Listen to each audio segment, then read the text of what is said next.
তুই ঘরে ঢুকছিলি না কখন? ঘরে ঢুকছিলি না?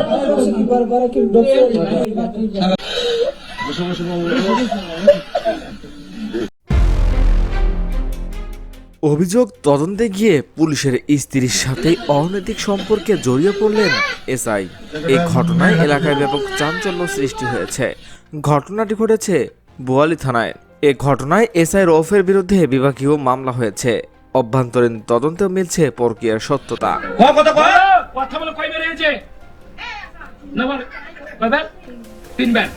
এদিকে এই ঘটনার পর থেকে ওই কনস্টেবলের শারীরিক এবং মানসিকভাবে ভেঙে পড়েছেন। স্ত্রী ও সন্তানের দুশ্চিন্তায় তিনি দুইবার আত্মহত্যার চেষ্টা চালিয়েছেন। দুই দফায় করেছেন নিষ্কর্ষ। ওই পুলিশ কনস্টেবল অভিযোগ করে বলেন, তার ছেলে রাজশাহীর একটি স্কুলে অধ্যয়নরত। এ কারণে তার স্ত্রী নগরীর সাধুর মোড়ে নিজের বাড়িতেই থাকতেন। বাড়ির অংশ নিয়ে বোনদের মধ্যে বিরোধ দেখা দিলে এক শালিকা বোয়ালি থানায় অভিযোগ করেন। ওই অভিযোগ তদন্তের দায়িত্ব পান থানার এসআই। একদিন তিনি কর্মস্থল থেকে বাড়ি ফিরে রৌফকে তার স্ত্রীর সঙ্গে অনৈতিক কাজ করতে দেখেন। তিনি রৌফের পরিচয় আগে থেকে জানতেন না। স্ত্রীর কাছে জানতে পারেন অভিযোগ তদন্ত করতে এসে রৌফের সঙ্গে পরিচয়।